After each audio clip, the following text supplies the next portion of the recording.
Did someone say my name? What's up, You everyone? It's joined. Frank here with Game 2 of MSRM, our Red Infernal player, versus Albino, Aftermath's Albino, our blue Vanguard player on Secluded Grove. We're going to see a quick scout coming out using his pupper sense to, I think he wanted to see if he could get an early scout on an expansion, maybe, but it's still a little bit too early for those resources to be out. One Hex and then one Imp are going to come out and say, "Get off my front lawn, you darn kids," with your rap music. Oh. And yeah, this is still a fight that has to happen, I guess. Okay, so the shrine does go down at 57 seconds, I think it was. And now it's going to be a clown cave? I bet you it's a clown cave. On the low ground. Same build as last game. This dog is going to chew on that 6-story building for a little while, and yeah, we're going to see imps going into Therium. So, last game was on Broken Crown, the exact same build for both sides. We see Albino going for dog composition, but the rush distance on this map is a lot shorter, so I'm wondering if his dog aggression is going to hit a lot harder than it did last game. Oh, and I forgot to introduce, casting along with me is... Marksman? Hey, Marksman. Marksman. I'm here. Marksman. Hello. Yeah. Yeah. And JXP, are you going to cast with me? Okay, sure. Yeah. All right, cool. So what do you guys think? Infernal versus Vanguard on Secluded Grove.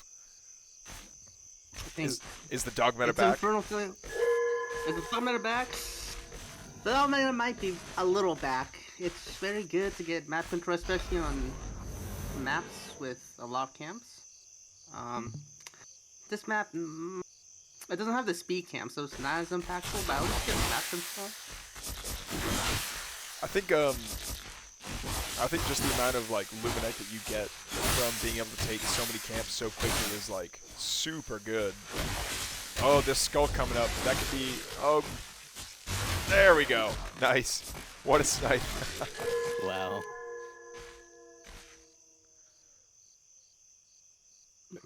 Oh, oh. Back when fiends fall down so quickly against dogs now because of the nerf.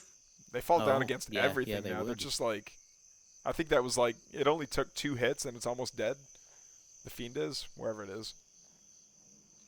Felhog's looking extra cute. Meanwhile, back at the Vanguard base, no tech yet, but we do see, what is that, 8? 7 bobs? 6 bobs. Math. Yep. Not overcharged, He though. probably had. It No, is 7. he's saving up the energy for promote. Yeah. In this matchup, you have to think about how you want to use your energy, because the topper energy is so strong in this game. It really is. You want to think about how you want to distribute it throughout the game. I kind of wish that there was a way for Vanguard to get top bar energy that isn't as passive as like, well, you just have to wait. Like that's kind of a bummer. There are technically the upgrades from the scrapyard that will increase it by 50% and 75% respectively, but not a lot of people get it. Yeah, that and like even then, so you get the upgrade, but there's nothing that you can like do.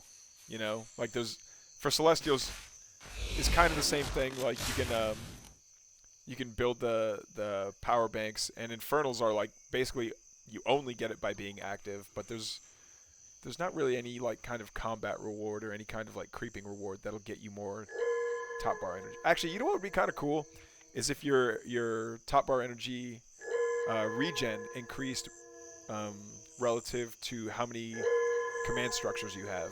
So like each command structure generates a certain amount of top bar energy. Or maybe not. Like promote is really good. I wouldn't want to see it like that might throw off a lot of balance stuff.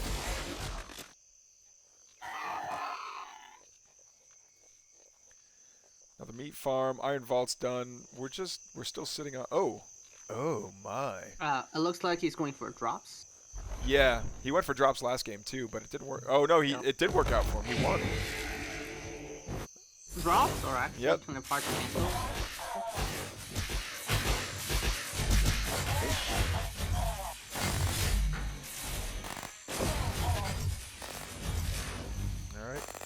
pickup and only lose white health, I think. Definitely don't want those gaunts in combat with the Lancers. There's enough Lancers there to... Oh, he could have done a cheeky high ground unload. Oh, he could have. That would have been cute. Speaking of cute, there's a flat cannon that is just absolutely saying, get out of my backyard. Flat cannons are adorable. 10 out of 10 kawaii. Ooh woo. Oh no, the poor imp! No, the Charmander with floppy ears. No.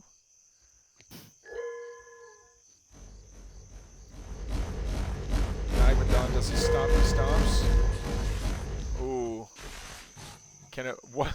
Actually, that's a really interesting experiment that I don't think I've seen anyone run before. Is what's stronger, a Magmadon or, 10 Barky Boys, 9 Barky Boys. Gaunts are going to come down here to this health camp, and now Infernal has monopolized all the health camps, which brings him up to a total of 1 health regen per second.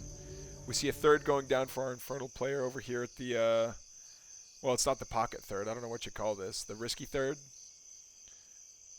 Well within range of all these dogs, and I think they're in high enough numbers that they might be able to burst them down. But oh, we see the Lancers coming forward to do so much damage to these imps. The imps evac behind the lines of the gaunts, right in front of the Superstone as well. Superstone doing tons of damage for the first 60 seconds that it's alive. 2 of the Lancers decide to get out of there. The kinetic redirection is gonna help them out a ton. And yeah, that last Lancer that was inside of the base gets cleaned up. Speaking of dogs attacking buildings, here's 9 of them attacking a shrine that's still coming up. They get discovered, but they've done quite a bit of chip damage that I think they can always come back to this. I don't think I'll ever get sick of seeing the play of Vulcans coming in through here and just like dashing in, breaking down this door to like open up a path for, a bio army or something like that. Just a surprise kind of a thing. But well, there's a drop going down in Albino's base. There it is. Good catch. Oh, the cutest flat cannon of all time. Yeah. This drop, this drop is doing, I think, too much damage this game. You think? I do. Because he's not losing anything. Every time he drops, he loses like 1 gaunt for like 1 bob, which I think it's a good trade for him. And he continuously keeps picking at his units. Did he even lose a gaunt? I don't know. I don't think he did. I think that... No, that Harbinger's still full. Oh, if he didn't lose a gaunt, it's just worth it for him. I mean, he got a few bobs here and there. Oh, he did. A couple units here and there. Oh, there's a fiend. And so, it's looking sort of rough right now. Even though the supplies look even, the longer the game goes, I feel like... Oh, another gaunt left. But I think worst. I think the dogs are doing a really good job at harassing back here. That's not as much chip damage as I thought. Never mind. The dogs need to be more active, I think. They need to like go back to this health camp, heal up a little bit, or go to a repair-matic, heal up, and then like keep creeping. Like take that vision camp, take some of these camps. Like the dogs are a really great creeping unit, and they're not being active. Get the cabbage, get the cabbage. No cabbage. Good boy. Okay, so now now they're both on 3 bases, but I kind of like Albino's third more, just having this pocket third. I don't think he has a way to transport units down there quickly at all. Vulcans though are quite spicy, so if he stays on the offense, I don't know that he's gonna have to worry about defending too much. I think msrm recognizes that the drops just aren't doing as much as they used to. So I don't think we'll be seeing those drops again anytime soon. He's going to transition those drops to Magmadons. So there's Magmadons in the drops right now. And it looks like he's going to push.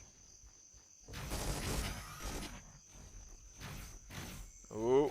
Oh man, that would have been a spicy pickoff. Oh, upgraded Magmadons too, no less.